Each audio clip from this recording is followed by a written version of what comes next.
السلام عليكم. فيديو جديد عن بيس الصينية. بعد الدعم بتاعكم على فيديوهات بيس الصينية فانا قررت انزل بالفيديو ده، والفيديو ده واحد من المتابعين طلبوا مني في الكومنتات على فيديو الهويات. فالفيديو ده هيبقى مميز ليه؟ لان الملف ده صعب جدا تلاقيه، خاصة على نسخة بيس الصينية 2024.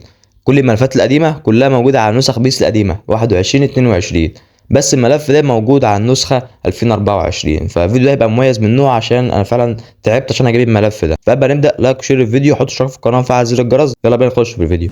بص كده يا اخويا، كل الروابط اللي انا هستخدمها او كل التطبيقات وكل الملفات هتبقى موجوده في جروب التليجرام اللي انا هحطه لك في الوصف. في الفيديو ده هنحتاج حاجتين. اول حاجه تطبيق زد ارشيفر انت شايفه قدامك ده، وتاني حاجه هو الملف اللي قدامك ده، تحويل اللغه الى الانجليزيه بره الجول.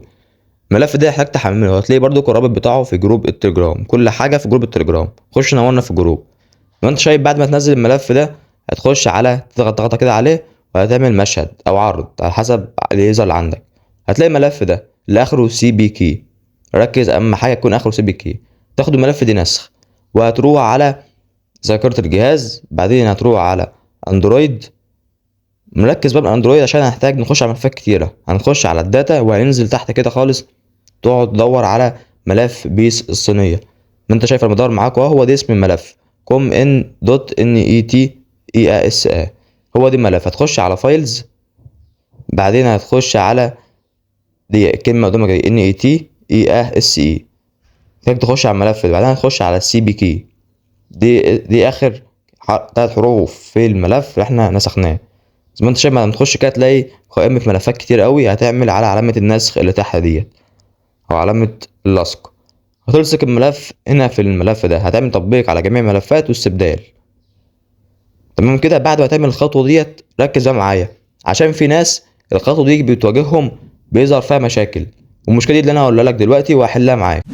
بص يا اخويا، دلوقتي احنا حاليا بره الملفات ولكننا عملنا حاجه. ما انت شايف كده، باجي اخش على ملف اللعبه، بعمل سماح بيقول لي ايه؟ تحديد مسار غير صحيح. ودي مشكله بتواجه معظم الناس. حل المشكله ايه؟ تخش على الضغط، بعدين تروح تدور على تطبيقات او ابلكيشن حسب بقى اللغه اللي عندك، وهتبحث عن تطبيق ملفات. التطبيق ده موجود في كل نظام الاندرويد. خش على التطبيق ده وهتضغط على علامه ال3 شرط اللي فوق دي، تعمل الغاء تثبيت التحديثات وهتعمل حسنا. ما انت شايف كده هتلاقي كده موبايل شاشه سودا قام راح خلاص. التطبيق ظبط معانا وتم الغاء التحديث بتاع التطبيق. نخش على الداتا وخش كده معايا وشوف الملف هل هيخش معانا ولا لا. معاك اهو، ويبقى بخش على الملف، ادور على الملف كده. الملف اهو، بخش على الملف استخدام هذا المجلد سماح. زي ما انت شايف الملف اشتغل معايا. بخش بوريك بس كده ان انا بخش على اي ملفات من غير اي مشاكل. الملف شغال معايا وكل حاجه. لو المشكله دي كانت واجهتك، اعمل الحل ده او حل المشكله اللي قلت لك ده اعمله، بعدين روح ارجع الفيديو من الاول واعمل نفس الحاجات اللي انا قلت لك عليها. وبس كده يا اخويا، دي كان فيديو النهارده. متنساش اللايك والشير بتاعك، وحط اشتراك في القناه وفعل زر الجرس. ما تنساش كل الروابط في جروب التليجرام هتلاقيه تحت في الوصف. في الفيديو الجاي في صحه وسلامه. سلام.